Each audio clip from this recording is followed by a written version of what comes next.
¿Alguna vez has sentido que el mar esconde algo que no deberíamos encontrar? ¿Y si las historias sobre lo que vive bajo el agua existen por una razón? Hay lugares del océano donde la luz nunca llega.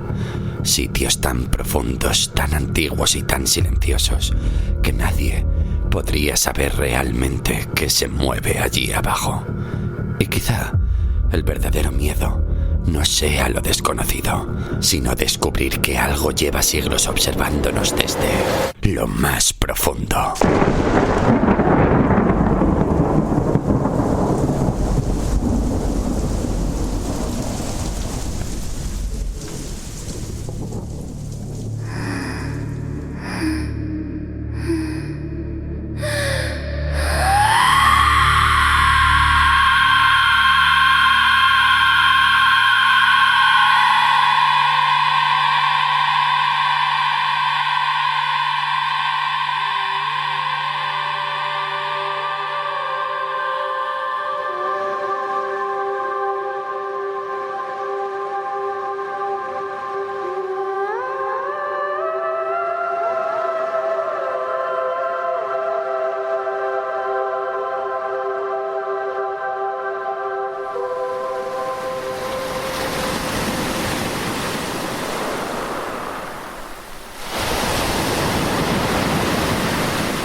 No puedo recordar la primera vez que tuve miedo, pero puedo asegurar, sin temor a errar, que en los últimos años mi vida ha engendrado tantos espantos que dudo que mi alma sepa ya vivir sin ellos.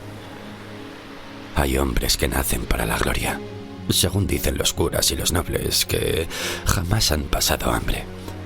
Hombres destinados a vestir acero, a blandir espadas hermosas y morir con honra, mientras alguien escribe sus nombres en libros que jamás aprenderán a leer quienes los entierran. Yo no fui uno de ellos. Nací en un pequeño lugar de la Castilla Vieja, cuyo nombre apenas importa ya. Un puñado de casas de barro y madera castigadas por el frío, los malos años y la voluntad de señores que jamás pisaban nuestros caminos, salvo para exigir más trigo del que podríamos entregarles.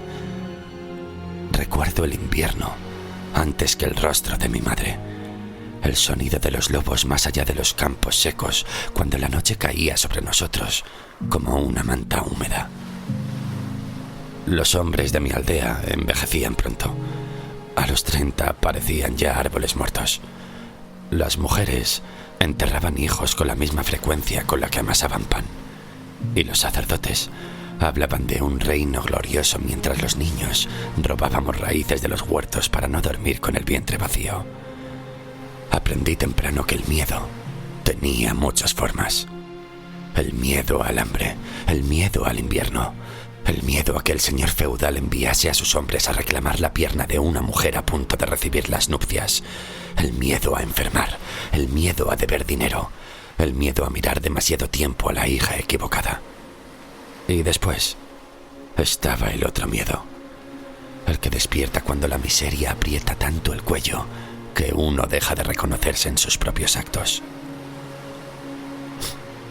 Yo tenía 22 años, la noche en que maté a un hombre.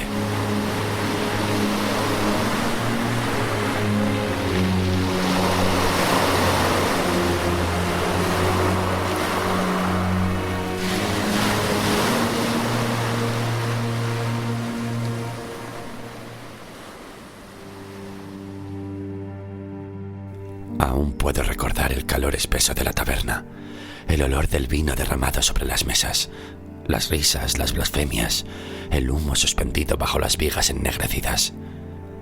Habíamos bebido demasiado, todos lo habíamos hecho, porque en aquellos días beber era más barato que olvidar.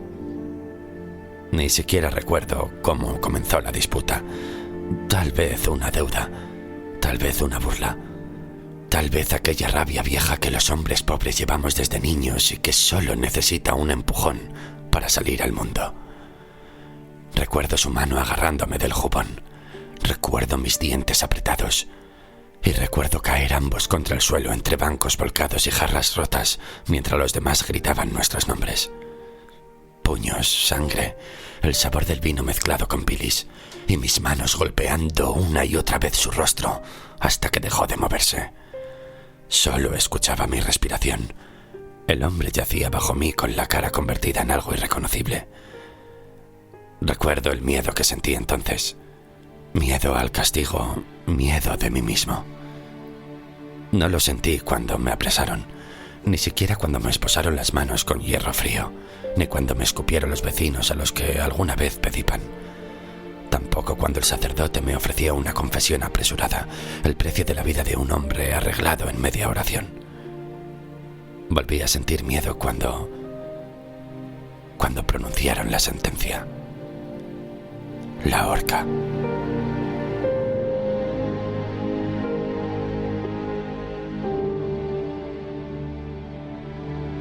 Recuerdo al juez sin mirarme a los ojos. La muerte hasta entonces era una idea, algo que les ocurría a otros, a los viejos, a los enfermos, a los desgraciados sin nombre. Pero después vino la oferta. La corona necesitaba hombres, siempre los necesita. Da igual cuántos mueran, siempre hay otro rey, otra guerra, otra bandera que sostener con sangre ajena. Nos dijeron que podríamos limpiar nuestra condena sirviendo al rey en el mar. Servir. Qué palabra tan elegante para no decir morir en otro sitio. Algunos eligieron la cuerda, otros la huida imposible. Y yo elegí el agua. El miedo a la horca era más inmediato que el miedo al océano.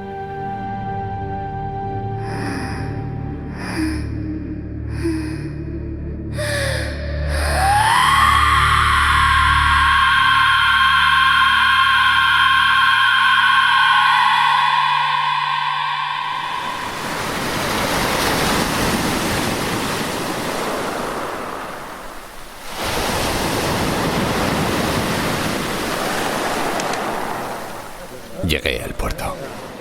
El aire allí olía distinto. Todo olía a sal, a pez podrido, a madera mojada y a hombres que ya habían dejado de creer en Dios, aunque aún le rezaran por costumbre, como quien repite una palabra sin recordar qué significa.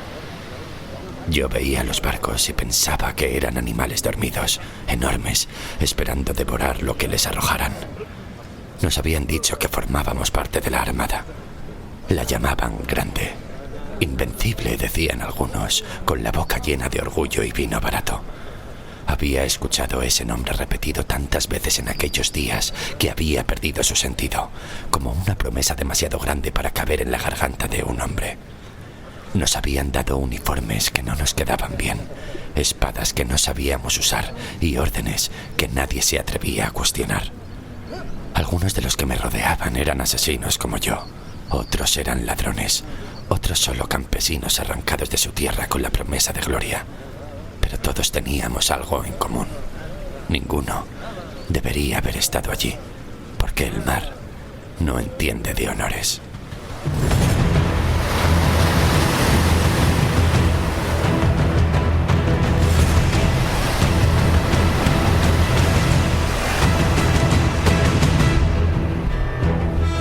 Salimos desde Lisboa como una enfermedad extendiéndose por la costa. Nos dijeron que no íbamos a la guerra, sino a una escolta gloriosa. Llegar hasta Flandes, recoger tropas y cruzar el mar para poner a Inglaterra de rodillas. Que el mar era un camino seguro.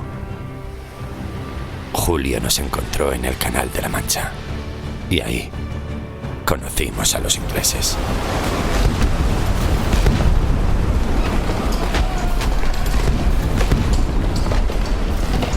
No eran como los imaginábamos. Venían rápidos, lejos, fuera de nuestro alcance. Sus barcos bailaban alrededor de los nuestros. Disparaban cañones que llegaban más lejos que los nuestros y cada impacto no era solo madera rota. Era el suelo desapareciendo bajo los pies. Vi hombres morir sin entender siquiera quién los había matado. Vi otros arder sin tiempo a gritar. Y a finales de julio llegábamos a Calais. Los ingleses enviaron barcos incendiados hacia nosotros. Fuego flotante.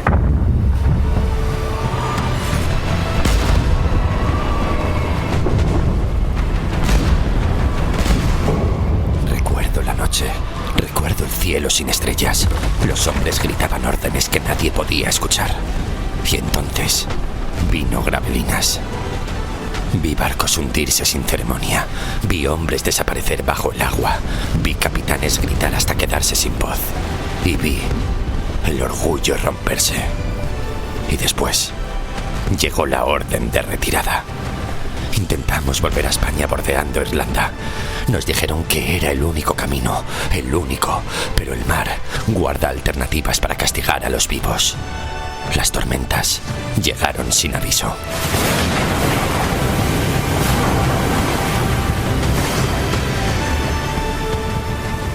Cuando llegaban, el agua subía contra el cielo. Los barcos se inclinaban como si el mundo estuviera volviéndose del revés. Y tras la caída del sol, no había diferencia entre cielo y mar. Pero esa noche, la tormenta parecía haber cedido. No del todo. Solo había cambiado de forma.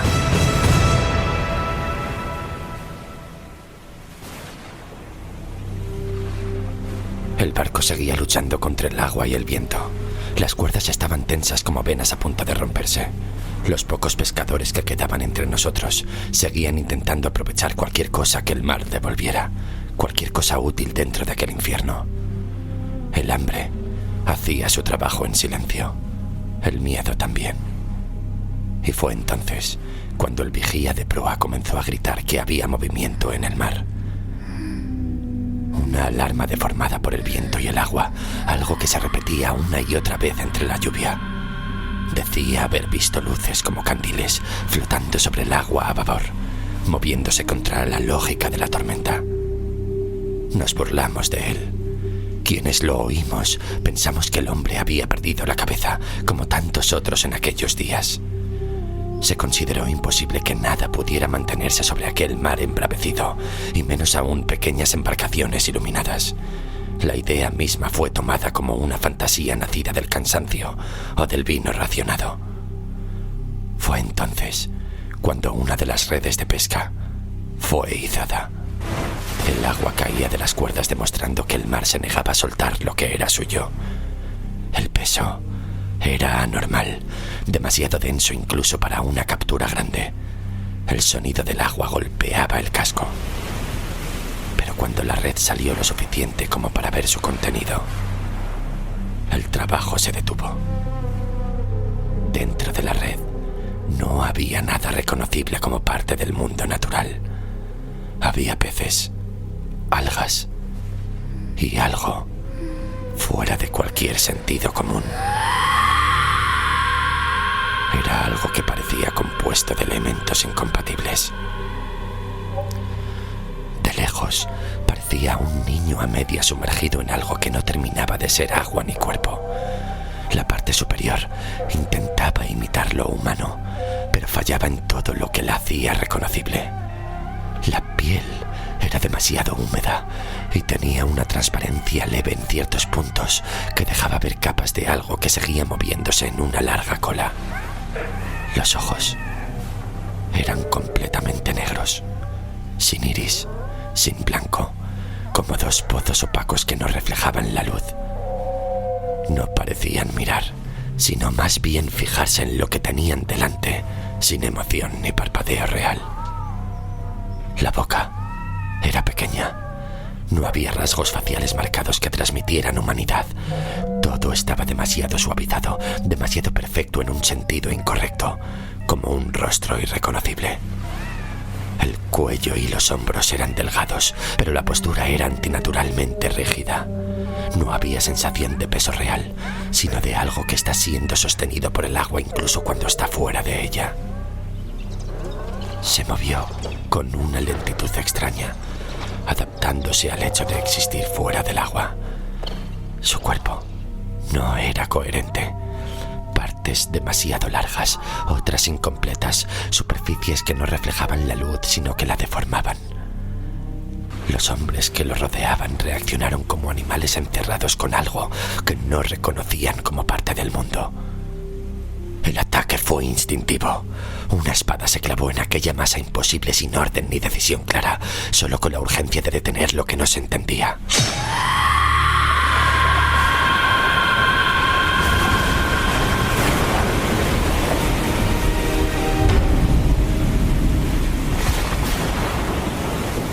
Fue entonces cuando lo arrojaron al agua.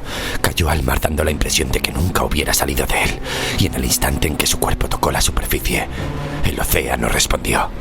Los hombres que miraban hacia el exterior del barco dejaron de ver la oscuridad interrumpida por la espuma y empezaron a ver luces, pequeños puntos brillantes sobre la superficie del mar, distribuidos en la tormenta.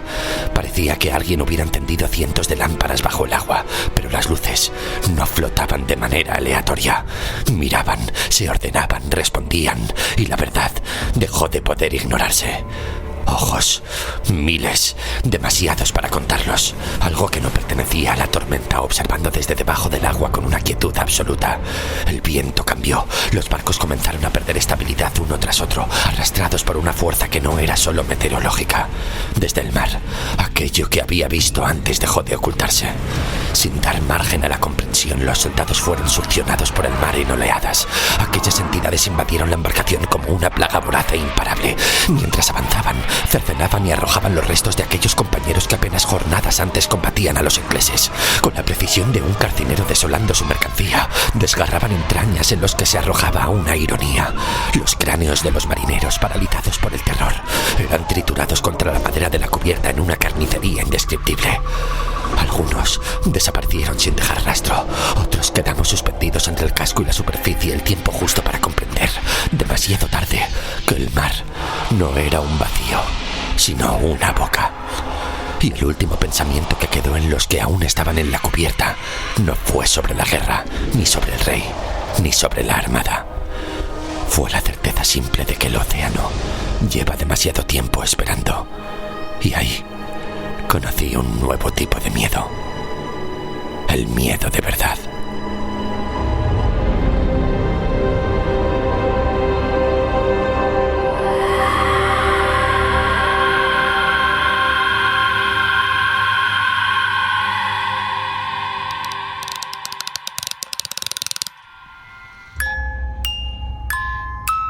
Me cago vivo, temporada 3.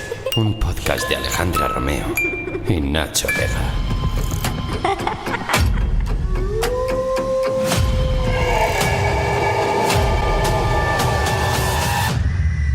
Capítulo 21. En lo más profundo.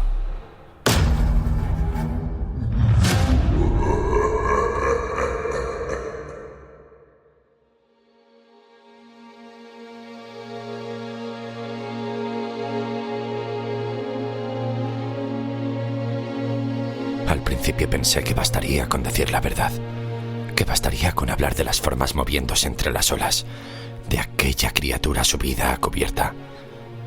Pensé que los hombres que habían vivido el infierno conmigo hablarían también. Pero el miedo tiene maneras extrañas de pudrir a las personas. No ayudaba nuestro aspecto. Volvimos a España convertidos en restos de hombres, flacos, enfermos, con la piel marcada por la sal y los ojos hundidos de quien ha pasado demasiado tiempo mirando algo que no debería existir. A varios nos recordaron discretamente que seguíamos siendo criminales perdonados por la corona, que el perdón podía retirarse, que la horca seguía existiendo. Pero yo no podía olvidarlo. No podía haber aparecido por primera vez ante nosotros. Así que reuní el poco dinero que pude conservar de las monedas que la corona pagó por nuestros servicios y empecé a viajar. Solo quería saber si alguien, en algún lugar, había visto lo mismo. Viajé por las costas del norte y del sur, siguiendo puertos donde los hombres todavía temían pronunciar ciertas historias en voz alta. Hombres que hablaban de cantos escuchados en mitad de la niebla, cadáveres hinchados cuya piel parecía haber cambiado demasiado tiempo bajo el agua. Pescadores que juraban haber visto figuras observándolos desde las rocas durante noches de tormenta. Los ojos, amarillos brillando en las aguas. Negros a veces. Quietos. En algunos monasterios conseguí acceso a viejos manuscritos gracias a sacerdotes que confundían mi obsesión con arrepentimiento religioso. Y por primera vez leí lo que tantas veces había escuchado como fábula. Sirenas. Bestiarios antiguos donde no aparecían como criaturas hermosas, sino como advertencias, seres que atraían hombres hacia la muerte por algo parecido al rencor. Algunos las describían como mujeres marinas, otros aves con cabeza de mujer, otros como demonios nacidos antes del diluvio. En ciertos márgenes de manuscritos encontré dibujos deformes, figuras humanoides de ojos oscuros rodeadas de agua negra y cuerpos hundiéndose a su alrededor. Conocí casas de nobles donde coleccionaban huesos deformes, animales conservados en sal, dientes imposibles y supuestas reliquias marinas. Vi una mano ennegrecida guardada dentro de un recipiente de cristal. Tenía membranas entre los dedos y uñas demasiado largas para pertenecer a un hombre. Pero ninguna ciudad me retenía demasiado tiempo. Bastaba con que alguien me escuchara hablar demasiado sobre el mar, sobre ojos bajo el agua o sobre las cosas que habían rodeado nuestro barco aquella noche para que comenzaran las miradas incómodas. La gente tolera muchas cosas, el hambre, la violencia, incluso la miseria. Pero yo hablaba como un hombre que había visto algo que no debía existir. Tarde o temprano, alguien preguntaba demasiado. Algún alguacil revisaba nombres, algún antiguo miembro de la armada me reconocía. Y entonces la historia terminaba siempre igual. Primero era el loco, después el asesino. Nunca importó demasiado el orden. Más de una vez tuve que abandonar un lugar antes de que el miedo de otros se convirtiera en violencia. Y así pasaron 3 años, de puerto en puerto, gastando las pocas monedas que me quedaban por sobrevivir a un infierno. Nadie quería contratar a un hombre flaco, nervioso y lleno de cicatrices que hablaba dormido y bebía intentando matar recuerdos. Y así fue, medio muerto de hambre, como llegué a Legueiro.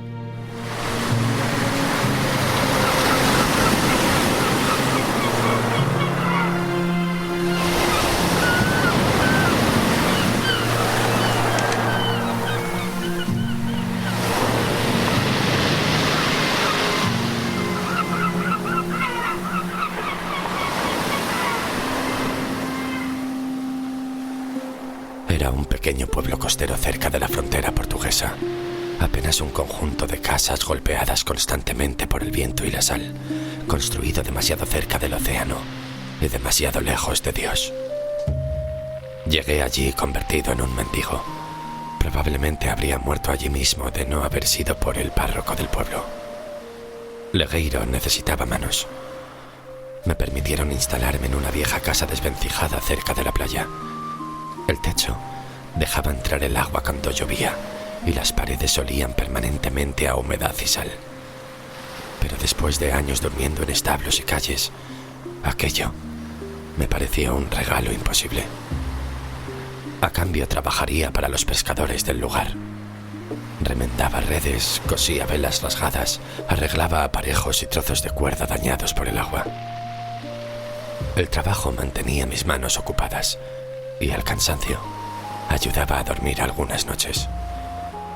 Los pescadores del pueblo apenas hacían preguntas y el párroco parecía entender que hay hombres que cargan cosas que no pueden contarse. Pero el mar seguía allí, siempre allí. Algunas noches, cuando el viento soplaba hacia tierra, el sonido de las olas llegaba hasta el interior como una respiración lenta entrando por las paredes. Al principio pensé que eran sueños, voces lejanas mezcladas con el ruido del agua. A veces despertaba sobresaltado y salía de la cama convencido de que alguien estaba hablando justo al otro lado de la ventana. Pero nunca había nadie, solo el mar, solo la oscuridad, solo el viento.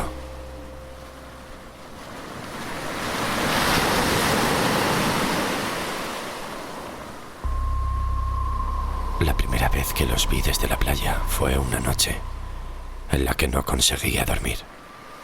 Había bajado hasta la arena porque el sonido del océano me resulta insoportable dentro de casa. Recuerdo el frío, la humedad pegándose a la ropa, el cielo completamente negro. Y entonces vi pequeños puntos de luz flotando lejos, muy lejos, sobre la superficie del agua. Parecían quietos incluso cuando las olas golpeaban la costa, inmóviles, observando. Los mismos ojos que había visto años atrás rodeando nuestro barco durante la tormenta. Volví corriendo a casa aquella noche y me encerré como un niño aterrado. Intenté convencerme de que era mi mente, la culpa, la bebida, los recuerdos. Pero cada noche volvían. Y cada noche estaban más cerca. Algunas veces los veía moviéndose lentamente entre las rocas cercanas a la playa cuando subía la marea. Nunca parpadeaban, solo permanecían allí, esperando. Dejé de dormir. Empecé a colocar muebles contra la puerta por las noches. Rezaba, aunque hacía años que había dejado de creer en Dios. Pero una noche, el viento era tan fuerte que las paredes de la casa temblaban.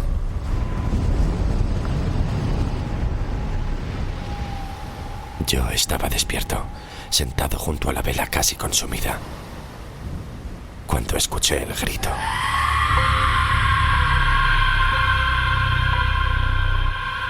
Venía de la playa. Después llegó el silencio. Un silencio tan absoluto que incluso el mar pareció detenerse durante unos segundos. Y entonces escuché los arañazos en la puerta.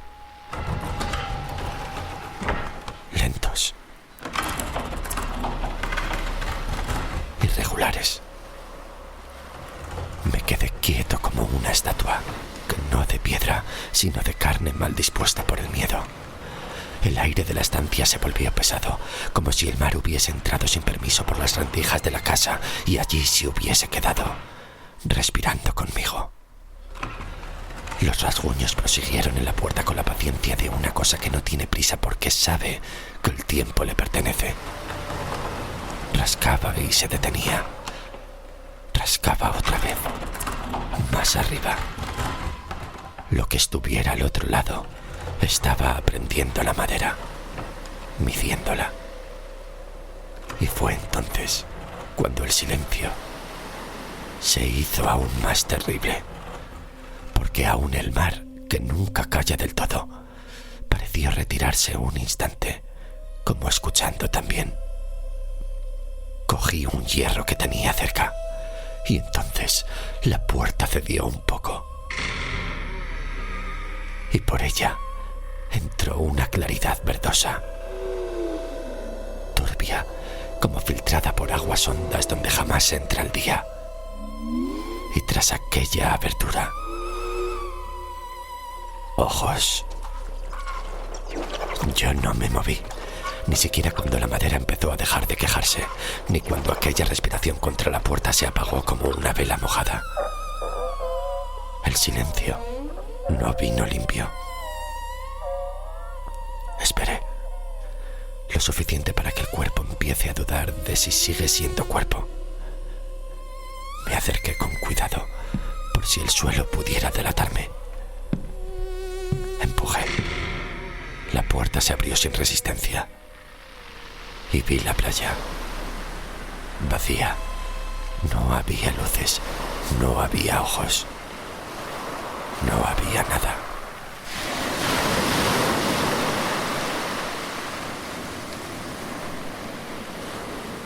Esa noche no dormí.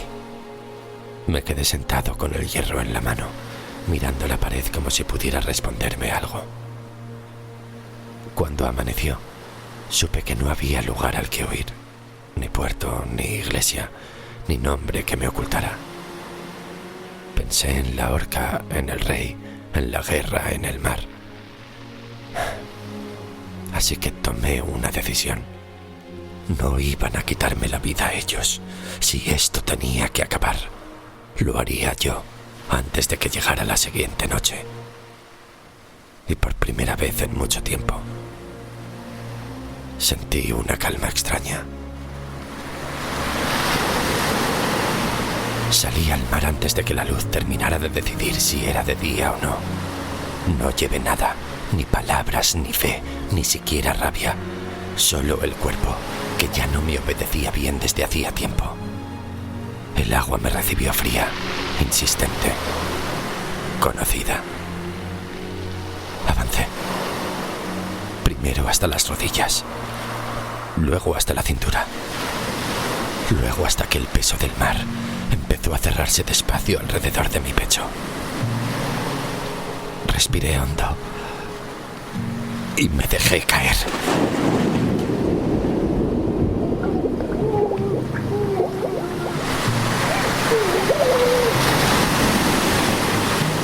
Y el mar me devolvió.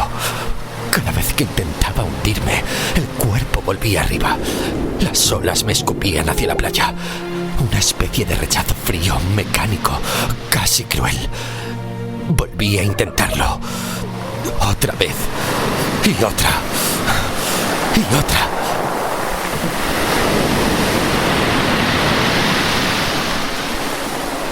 Hasta que el cuerpo dejó de obedecer con dignidad y empezó a fallar con vergüenza. Tragué agua. Me hundí. El mar me expulsaba con una indiferencia casi ofensiva, como si incluso morir fuera algo que yo ya no mereciera hacer con facilidad. Terminé tendido en la arena, sin saber en qué momento había dejado de intentarlo. No había gloria en aquello, ni siquiera tragedia. Solo un cuerpo negado. Extraña manera de nadar, ¿no? No supe qué decir cuando apareció, ni si llevaba allí un instante o toda una vida. Estaba de pie, en la orilla, donde la espuma se rompe y vuelve a nacer sin descanso. Se trataba de un ser celestial. Había resuelto nuestro Señor reclamar mi existencia y en su infinita misericordia había enviado finalmente a uno de sus ángeles para guiar mi partida. La luz del sol se le pegaba a la piel de una forma imposible. No la tocaba, sino que la reconocía. Todo en ella era demasiado sereno, demasiado limpio, como si el mundo a su alrededor hubiese decidido callarse para no estorbarle. Y por un instante muy breve, casi dulce, creí haber llegado. Creí que aquello era el final. Venía por mí sin alas, pero con luz suficiente para no necesitarlas. ¿Necesitáis ayuda? La voz llegó primero, clara, demasiado viva para pertenecer al sitio donde yo estaba. No contesté. El agua todavía me salía de la boca. La arena se me pegaba a la piel y la sentía dentro de la boca y la garganta. Llévame contigo. ¿A dónde? Venís a llevarme al Señor. He muerto, ¿verdad? Todavía no. Al menos hasta que me paguéis. Tengo que pagar por morir. No tenéis que pagar la muerte. Tenéis que pagar la corvea. ¿La corvea? Y fue entonces cuando la vi con claridad. No era un ángel. Era una mujer. Una mujer real. Bella, sí. De esas bellezas que no necesitan adornos porque estorban más que ayudan. Pero humana. Terriblemente humana. El sol le caía encima sin hacer milagros. El viento le movía el pelo como a cualquiera. Nada en ella obedecía leyes distintas a las del mundo. Sí, vengo a cobraros. Me incorporé despacio, aún sin creer del todo lo que veía. Debe 20 reales. ¿Quién eres? La que viene a recoger lo que corresponde al alguacil de Legueiro. Me sacudí la arena con torpeza, como si el gesto pudiera ordenar también mis pensamientos. ¿Y bien? No pienso pagaros. ¿Cómo que no? Estoy intentando morirme. ¿No lo veis? No estáis teniendo mucho éxito en dicha hazaña. Bien, bien. Os iréis sin cobrar y yo sin morir. Repartiremos las decepciones. ¿Qué? Me di media vuelta y empecé a caminar hacia la choza, todavía húmedo, todavía medio roto por dentro. No me iré hasta que me paguéis. ¿Dónde está Burgundóforo? El que siempre ha venido a cobrar. Ah, sí, Burgundóforo. Marchó a Ferrol, a la feria de mercancías. Volverá dentro de unas cuantas jornadas. Pues que venga a cobrarse cuando vuelva. Pero tengo que cobraros. Pues no lo vais a conseguir. ¡Eh! ¿Pero a dónde vais? Que no puedo irme sin cobrar. Perfecto. He tenido una idea. Se me ocurre que os quedéis aquí sentada hasta que vuelva Burgundóforo. Y cuando os pongáis de acuerdo, partís con él. ¿Cómo se os ocurre hablarme así, maldito marinero sinvergüenza? Un lenguaje nada adecuado para una dama. Demasiado burdo. Un lenguaje nada adecuado para un hombre que quiere morirse. Demasiado atrevido. Silencio. La miré un segundo más. Cansancio. Todo era cansancio. Si ya habéis decidido recapacitar... Dejadme en paz. No. Seguí andando sin mirarla, esperando que aquello quedase atrás como otras cosas que uno finge no haber visto. No podéis iros así. Sí puedo. No podéis, no habéis pagado. No pienso pagar. Eso ya lo habéis dicho. La escuché pisar la arena tras de mí. Me seguía. ¡Escuchadme! ¿Qué hacéis? Seguiros. ¿Por qué? Pues porque me debéis. No os debo nada. Eso lo diréis vos. La choza apareció al fondo, ladeada, vieja, como si también estuviese cansada de sostenerse en pie. Entré sin pensar más y cerré la puerta. ¿De verdad me habéis cerrado la puerta en la cara? Esto es muy ruin. Es prudente. Aquí. No. Estoy en mi oficio. ¿Oficio? ¿El vuestro? Sí. ¿Y qué oficio es ese de andar una mujer cobrando a los hombres como si fuese recaudador del rey? ¿Y a vos qué me has otra? No es cosa de mujer andar sola por estos caminos. ¿Ah, no? No. ¿Y qué cosas para mujer según vos? ¿Quedar en casa? ¿Hilar? ¿Rezar hasta que un buen hombre os despose y dejéis de molestar a hombres atormentados como yo? ¡Meteros en un convento! ¡La bandeja! No debéis andar por aquí. No es sitio seguro. No lo es para nadie, por lo que veo. ¡Marchaos! No. No tenéis razón para quedaros. Sí la tengo. ¿Cuál? Cobraros. Esto es un disparate. Bienvenidos seáis al mundo. Comprendí, con una claridad cansada, que aquello no iba a terminar en la puerta. Abrí. Entró sin pedir permiso. ¿Vivís aquí? Es triste. Es suficiente. Se quedó un instante en el centro, sin parecer incómoda.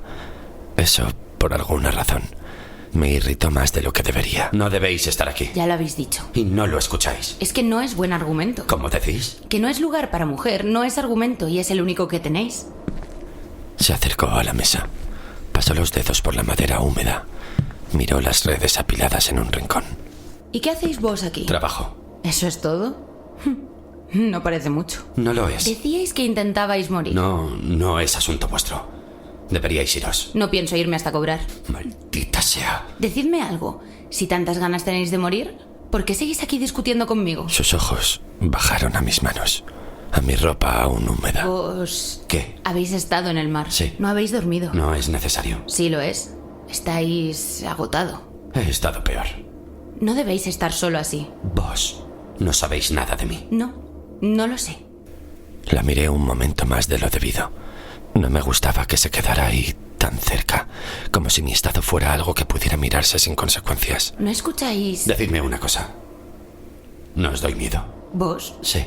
No. En el pueblo hablan de mí. La gente siempre habla. No como de cualquiera. He visto cosas peores que vos. ¿Sí? Sí. Eso no es fácil de creer. Y sin embargo es verdad. No os he visto nunca por el pueblo. Yo tampoco a vos. Eso no es posible. Vivo aquí desde hace tiempo. Y yo desde que nací. Entonces es que os escondéis. Y vos también. No, yo no me escondo. Claro que sí. Yo no tengo por qué esconderme. Todo el mundo tiene por qué esconderse de algo. Entonces, ¿qué hacéis? Trabajo. Y evito conversaciones largas con hombres tercos. Eso suena a esconderse. Eso suena a supervivencia. Sois muy lista para alguien que viene solo a cobrar. Y vos sois muy hablador para alguien que quería morirse esta mañana. Ay, decidme, ¿siempre sois así o solo con desconocidas? No suelo hablar con desconocidas. Vos no sois tan discreta como pensáis. No he dicho nunca que lo sea. La miré un momento sin responder de inmediato. ¿Cómo acabasteis vos aquí entonces? ¿Aquí? En este pueblo. Vine porque no había otro lugar a donde ir. Y porque el párroco habló por mí. ¿Os salvó entonces? Digamos que retrasó lo inevitable. ¿Os gusta? ¿El qué? El pueblo. Me gusta la taberna. Y la tabernera. Mujer práctica. Sabe cuándo echar agua al vino y cuándo no hacer preguntas. Eso Es un arte. Y de los pocos que dan de comer. Así que llegasteis aquí huyendo de algo. El párroco intercedió a mi favor y el alguacil aceptó darme esta choza. A cambio de 20 reales. A cambio de 20 reales. El párroco, don Mendo, es un buen hombre. ¿Ah, sí? Algo metido en sus rezos, pero no hace mal a nadie. De los pocos que no miran a los hombres como condenados antes de abrir la boca. Eso es mucho decir de un cura. Eso ya es más de lo que hacen muchos. En cambio, el alguacil, no hace falta conocerlo mucho para saber cómo es. Ese hombre no sirve ni para espantar cuervos. ¿Ah, no? Se pasa el día sentado, comiendo, pensando que el pueblo le debe cada cucharada. Quizá el pueblo se lo debe. Y además es terco. Pero no de los tercos valientes. De los tercos que discuten incluso cuando se están cayendo. Eso es bastante preciso. Lo he visto discutir con una gallina. Oh, ¿y quién ganó? La gallina. No es tan inútil. ¿Habéis sido generosa con él? Es mi padre. ¿Qué? Mi padre. Tomás, el alguacil. Y en su defensa, la gallina sí era bastante agresiva. Yo... De verdad, discúlpeme, ¿no? No os preocupéis, no sois el primero. Bueno, ahora sí me voy. No, espere. Todavía no os he pagado. ¿Sí lo habéis hecho? No. Sí. No os he dado nada. Tenéis que tener más cuidado. No os dais cuenta de cuando os roban. Eso es mío. Lo era. Me habéis robado. Os he cobrado. Es mi oficio. Ella ya tenía la mano en la puerta. Salió sin prisa, como si la conversación entera no pesara más que el aire. La vi alejarse un par de pasos por la arena. ¡Esperad! Se detuvo. ¿Cómo os llamáis? No se giró del todo, solo lo justo. El viento le movió un poco el pelo. Blanca. Y siguió andando. Y su nombre se convirtió en algo que se deja atrás en la orilla.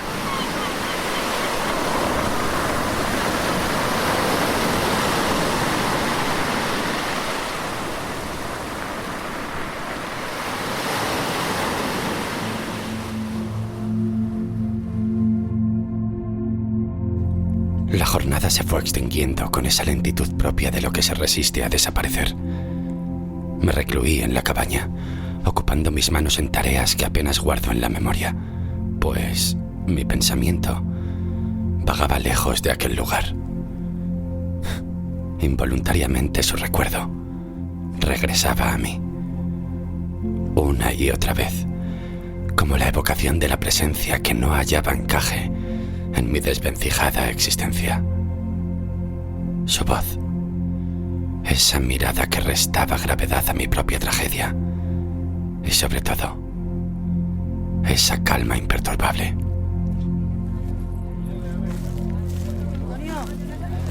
Más tarde, al aproximarme a la aldea, divisé a don Tomás caminando con altivez del brazo de la mujer que debía ser la madre de Blanca, pero no vi rastro de ella. Evité cruzarme con la pareja.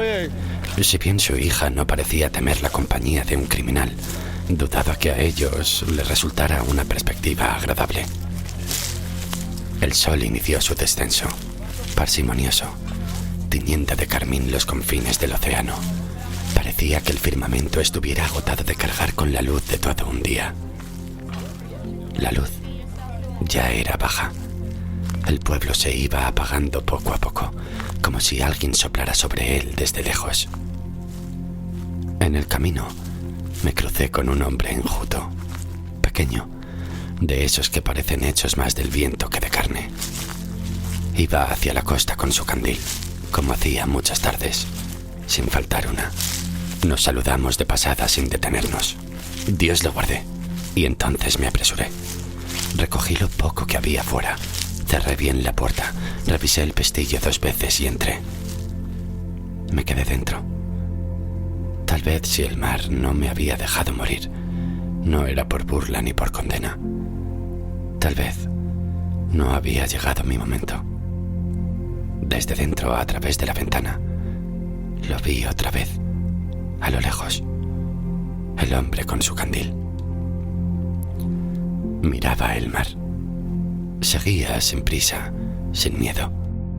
Si aquel hombre no veía nada extraño, si él podía caminar así, como si el mar fuera solo el mar, Tal vez no todo eran ojos bajo el agua ni cosas que me seguían. Tal vez era yo. Solo yo. Y aún así, cuando el candil del pescador se fue perdiendo en la oscuridad, mi pensamiento volvió a ella. La veía con una claridad que me incomodaba. La piel clara, casi pálida, quemada por el sol de los días largos junto al mar. Los ojos grises como el cielo cuando está a punto de romper en tormenta. El cabello rubio, largo, recogido sin cuidado verdadero, atado con una cuerda como si el orden fuera siempre algo provisional, no una obligación. La firmeza con la que hablaba, como si jamás hubiera aprendido a bajar la cabeza ante nadie. La lengua rápida, afilada cuando quería, capaz de burlarse de un hombre. Bueno, de mi persona. Mientras me miraba sabiendo exactamente dónde iba a golpearme. Y aquella insistencia. Dios bendito. Aquella insistencia. Cualquier otra persona habría abandonado la playa al verme medio muerto, o en la puerta de la choza, o durante la conversación.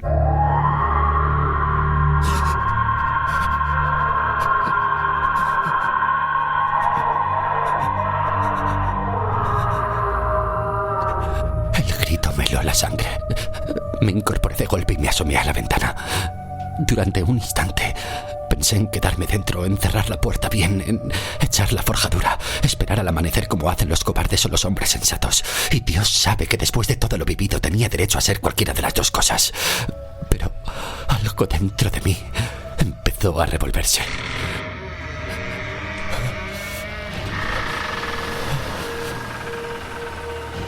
El viento de la noche me golpeó el rostro apenas crucé la puerta. La arena estaba húmeda y el frío parecía venir directamente del agua.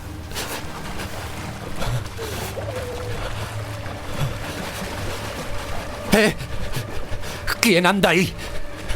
¿Hay alguien? Nadie respondió. Solo el mar.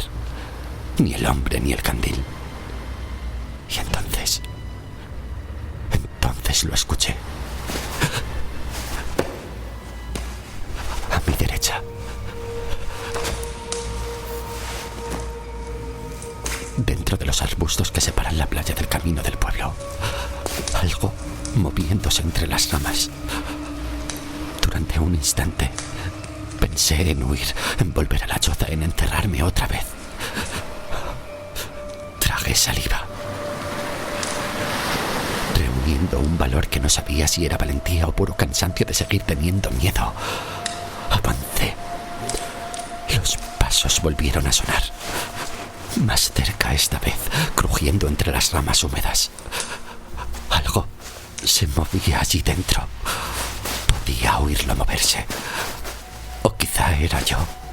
No lo sé. Sentí el corazón golpeándome las costillas con tanta fuerza que pensé que aquella cosa podría escucharlo también. Avancé otro paso. Luego otro. Y entonces la vi. Una figura moviéndose más allá de las ramas. Pero me lancé. Solté un grito ronco y me abalancé sobre la figura antes de que pudiera moverse. Forcejeamos. Se revolvió como un demonio. Caímos hacia la playa sumida en la oscuridad. Intentó zafarse y conseguía agarrarlo de una extremidad. Llegué a su cuello. Caímos al suelo entre arena y ramas secas. Mis manos apretaron con fuerza desesperada mientras intentaba inmovilizar aquello debajo de mí. ¿Qué demonios sois? La figura forcejeó. Un dolor insoportable me atravesó la intrapierna. Todo mi cuerpo se dobló sobre sí mismo. Rodé sobre la arena agarrándome el vientre mientras el mundo entero parecía incendiarse. ¿Pero qué hacéis? Levanté la cabeza, todavía muerto de dolor. de pie frente a mí, despeinada, furiosa y con una rama atrapada todavía entre el cabello, me señaló con ojos de haber descubierto a la criatura más despreciable del océano.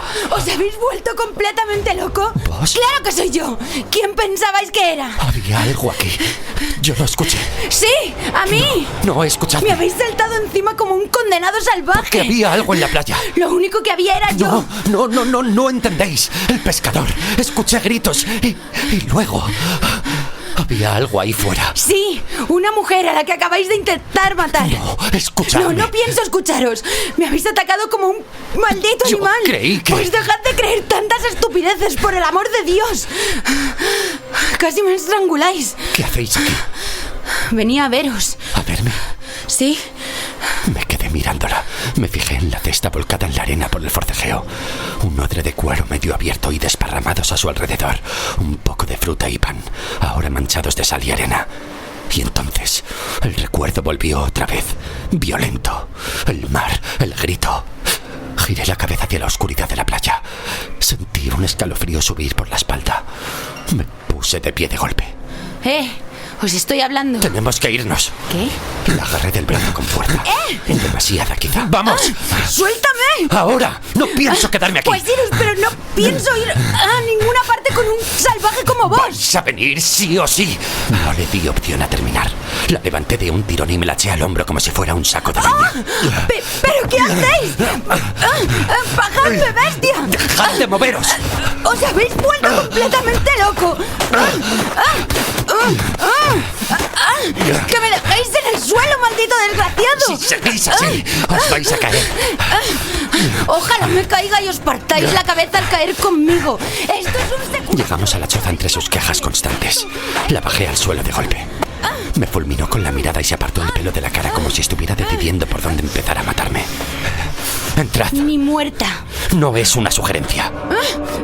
Te he dicho que me sueltes, que no pienso entrar.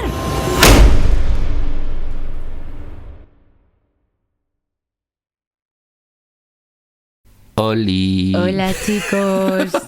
¿Qué tal? Qué raro es hablar aquí. De verdad, o sea, están diciendo, ¿por qué se ponen a hablar aquí? O sea, ¿qué está pasando con la historia? Bienvenidas, bienvenidos y bienvenidos. No, es broma. ¿Te imaginas que ahora empieza? No.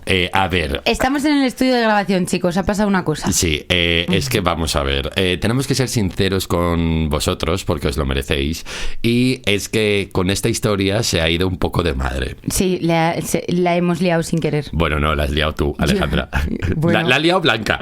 La ha liado Blanca. No. Vale, ¿os acordáis que hicimos un sorteo sobre una historia que iba a ganar un oyente y que nos iba a decir qué personajes quería, qué quería lo que ocurría? O sea, como que la íbamos a hacer un poco para ellos, personalizada, y iba a durar unos 5 o 10 minutos. Pues bueno, estamos ante la historia más larga de Me Cago Vivo. No ha ocurrido, no han sido 5 o 10 minutos. No. Pero no es culpa mía, es que Blanca a lo mejor no tenía que habernos dado una premisa tan buena. Gracias, No, Blanca. la verdad que la premisa está muy guay, pero ¿qué ha pasado realmente? A ver, nosotros empezamos, bueno, es que ya creo que lo dijimos alguna vez, hay veces que nosotros grabamos la tertulia sin que la historia esté o terminada o grabada, o en este caso no estaba ni terminada de escribir. Sabíamos que iba a pasar en la historia. Claro, nosotros tenemos como un esquema, sabemos lo que va a ocurrir y lo que buscamos son casos para las tertulias que os puedan interesar en relación, lo que, claro. Claro, ¿qué ha pasado? Que la historia iba a ir por un derrotero y iba a durar, pues eso, como pues un poquito más. Una hora o algo así.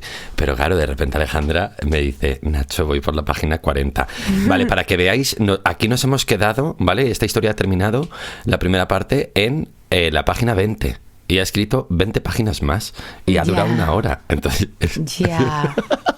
Lo siento. Vale, entonces... Carla no se puede quejar porque siempre nos dice que es muy corto. Claro, pues esta es bien larga.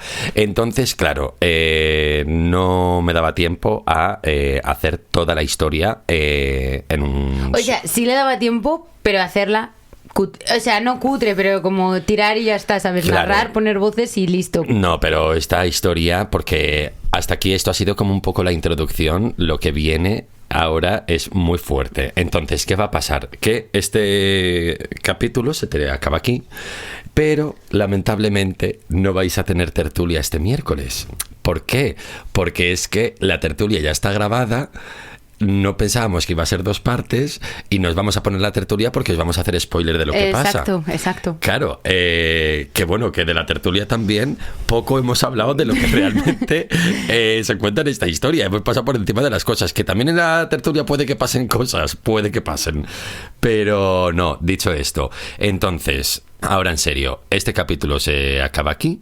Y el domingo que viene estará, y de verdad os lo prometemos, no va a ser como la casa de al lado, va a estar la segunda parte. ¿Vale? Así que, chicos, nos vemos el domingo que viene. No, bueno, pero les podemos poner deberes. Bueno, claro. Ay, pero ¿qué número era? Espera, tú habla con ellos que lo voy a buscar. Es el 6, el 2x6. Vale, el 2x6.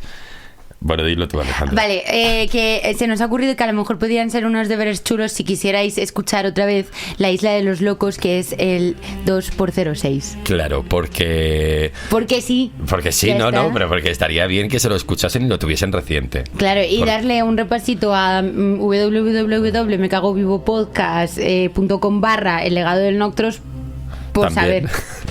Que si luego también te quieres escuchar la creación, que no elijo. No, la creación. El capítulo 1 de la 3ª temporada. Pues también es bien. Y ahí lo dejamos. Y es que nos van a odiar. Ya, tío, es que somos un circo de Matusalén. No pasa nada, pero Bueno, sois los mejores. Pues nada, con esto y un bizcocho. Tened cuidadito con el mar si vais. Sí, venga. hasta el próximo domingo. A las 8. No, pero no te rías así, que se van a pensar que estamos de broma. Pero si es que esto es un cuadro, Alejandro. Venga, dale ya, que me está dando agobio.